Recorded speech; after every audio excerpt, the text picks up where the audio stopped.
Salut, c'est Ludo et dans cette vidéo on va voir 5 choses que les femmes détestent chez un homme. Alors la première chose, ça va être la propreté. Vous devez être propre sur vous car vous avez le contrôle sur ça. Donc propre, c'est quoi? C'est par exemple avant un rendez-vous, eh bien vous pouvez vous laver les dents, faire en sorte que quand vous allez voir la fille, eh bien vous passez pas pour un clochard parce que sinon si vous-même vous ne vous respectez pas sur la propreté, aucune fille n'aura envie de vous respecter sur ça et de vous respecter tout court. Donc faites en sorte d'être propre déjà sur vous de manière naturelle, mais encore plus lorsque vous allez voir une fille. Faites en sorte d'être bien habillé sur vous, de sentir bon, d'avoir les dents blanches, d'être bien rasé, pas comme moi.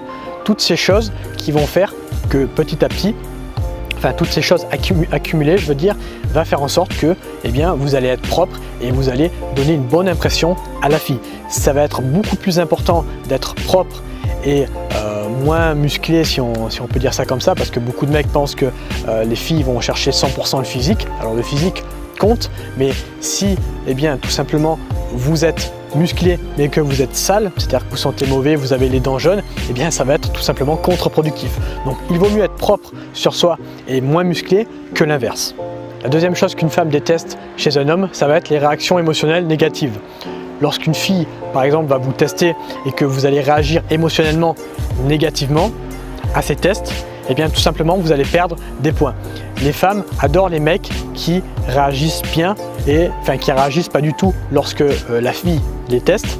Et donc si vous, par exemple, vous vous énervez lorsqu'une femme va vous tester, ça veut dire que vous donnez des émotions à ce qu'elle vient de faire et ça va vous faire perdre des points. Alors je vous dis pas de plus avoir d'émotions si elles sont positives, c'est-à-dire si par exemple une fille dans une relation vous fait un cadeau, je vous dis pas de ne pas réagir, vous pouvez réagir émotionnellement, positivement si par exemple le cadeau vous fait plaisir. Je vous dis pas de plus avoir d'émotions et de devenir Terminator, mais au niveau des émotions négatives, tout ce qui est la colère, la jalousie, la peur, ce sont des émotions négatives. Donc si vous mettez ça en place dans une relation avec une fille, et bien tout simplement ça va faire fuir cette fille. Donc on évite les réactions émotionnelles négatives et on les remplace par des émotions positives. La troisième chose qu'une fille déteste chez un mec, c'est s'il est radin. Par exemple, si vous êtes au premier rendez-vous et que vous prenez un verre chacun et que vous dites chacun paye son verre, bon, ça fait un petit peu radin, surtout si c'est vous qui l'avez invité. Il vaut mieux par exemple être un petit peu arrogant et dire à la fille bon ben tu m'invites parce qu'il y a trop d'inégalité homme-femme, donc c'est à toi de m'inviter. Ça va être beaucoup plus intéressant que de dire non, chacun paye son verre, moi je ne veux pas payer ton verre parce qu'on ne se connaît pas assez. Là, tu vas être radin et la fille n'aura pas envie de te revoir. Si tu es radin pendant un premier rendez-vous, ça veut dire quoi? Ça veut dire que tu vas être radin dans toute la relation et ça veut dire également que tu vas être radin dans le sexe. Tu vas penser uniquement à ton plaisir à toi, au fait d'éjaculer et pas au fait de donner du plaisir à la fille. Donc la fille, elle va le voir un petit peu comme ça. Si tu es radin directement lorsque tu la vois au premier rendez-vous, eh bien, elle va penser que tu vas être radin dans la relation et également dans le sexe, donc elle n'aura pas envie de se mettre en relation avec toi. Donc voilà, petite astuce que je te donne, si tu n'as pas envie de payer, eh bien joue le mec arrogant et dis vas-y tu payes tout, moi j'en ai marre de cette inégalité homme-femme et ça va passer beaucoup mieux que si tu dis chacun paye son verre, j'ai pas envie de payer le tien. Ça c'est un truc que je fais beaucoup, ça.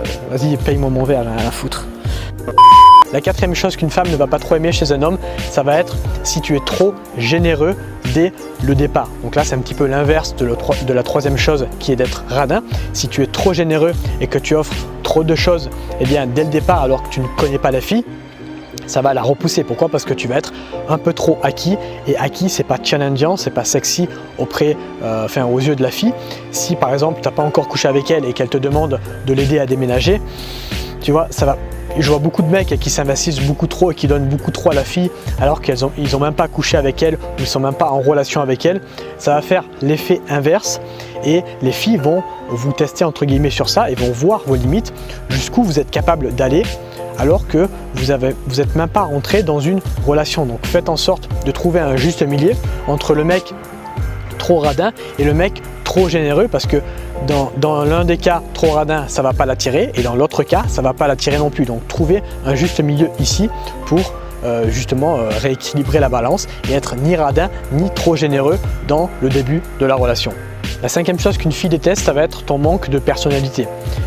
Un exemple, si tu es toujours d'accord avec elle, par exemple, si elle te dit moi j'aime bien les chevaux et que toi tu lui dis moi aussi j'aime bien les chevaux alors que pas du tout, ça veut dire que tu manques de personnalité et tu vas tout faire pour lui plaire en pensant que si tu la contredis, tu ne vas pas lui plaire. Donc ça ne veut pas dire qu'il faut contredire à chaque fois la fille et ça ne veut pas dire non plus qu'il faut dire à la fille non toi tu as tort, moi j'ai raison, mais tout simplement si par exemple elle te dit moi j'aime les chevaux, toi tu peux lui dire ok c'est cool, moi j'aime pas parce que ça, sans pour autant l'accuser, lui dire ah c'est de la merde. Si par exemple elle pense quelque chose sur un sujet, il ne va pas falloir l'accuser et être négatif en la pointant du doigt comme ça, en lui disant ce que tu dis c'est de la merde, moi j'ai raison et j'ai toute la vérité, parce que là ça va être contre-productif. Mais moi ce que je vais te conseiller de faire, c'est d'affirmer ta personnalité et de dire ce que tu penses réellement. Donc si tu aimes quelque chose, tu le dis, et si tu n'aimes pas quelque chose, tu le dis.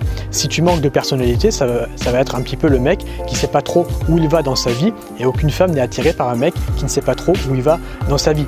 Si tu es dans une voiture et que tu dis à la fille bon bah vas-y monte, par contre je sais pas trop conduire, je vais improviser, la fille elle va avoir peur de monter dans ta voiture. Donc dans la vie c'est pareil, si par exemple tu viens en rendez-vous avec la fille et que la fille te dit on va où, et que toi tu dis oh je sais pas trop où on va peut-être aller là-bas, et que tu hésites, que tu manques de personnalité, tu manques d'affirmation, la fille elle va pas aimer ça. Une fille, ça a de l'oestrogène, elle est donc attirée par un mec qui a de la testo. Si toi, tu sais pas où tu vas, que tu manques de personnalité, ça va repousser la fille et donc ça va faire l'effet inverse que de séduire cette fille. Donc n'hésite pas à t'affirmer, ça ne veut pas dire qu'il faut prendre le leadership à chaque fois, mais n'hésite pas à t'affirmer en tant que mec devant une fille, parce que je te rappelle que, eh bien, comme je t'ai dit tout à l'heure, elle a de l'oestrogène attirée par de la testo, donc elle aime les mecs qui savent où ils vont dans leur vie. Un autre exemple, si tu es en rendez-vous avec une fille et que ça se passe bien et que tu veux l'amener chez toi, tu ne dois pas lui dire est-ce que tu veux bien qu'on aille chez moi parce que blablabla, parce que là encore une fois tu manques de personnalité. Je te dis pas non plus de la forcer à venir chez toi, mais tu peux trouver un juste milieu en lui disant je te propose qu'on aille manger chez moi, je te propose qu'on aille regarder un film chez moi, montrer en fait que tu es sûr de toi et que tu sais où tu vas dans ta vie. Et tu verras qu'en proposant et en donnant ce genre de phrase, la fille va beaucoup plus accepter ta proposition que si tu lui dis oh bah vas-y viens on va chez moi, j'habite, c'est ce que je faisais au début quand j'ai commencé la séduction, oh, on va chez moi, j'habite juste là-bas. Et les filles, elles disaient ah vas-y t'es très drôle, et elles partaient. Donc affirmez-vous, ça ne veut pas dire encore une fois qu'il faut la forcer, mais montrer que vous savez où vous allez, vous affirmer et montrer que vous avez une personnalité. Voilà, j'espère que cette vidéo elle t'a plu, n'hésite pas à me le faire savoir. Moi je t'invite à regarder et à cliquer sur le premier lien dans la description où je t'ai préparé un petit cadeau de 3 vidéos qui va t'expliquer comment tu peux faire pour conclure avec une fille si tu es débutant. Donc je t'en dis pas plus, je te laisse passer à l'action si tu veux avoir des résultats concrets en séduction. Je te souhaite une bonne journée, merci de m'avoir écouté jusqu'à présent et je te dis à bientôt pour une prochaine vidéo. Ciao!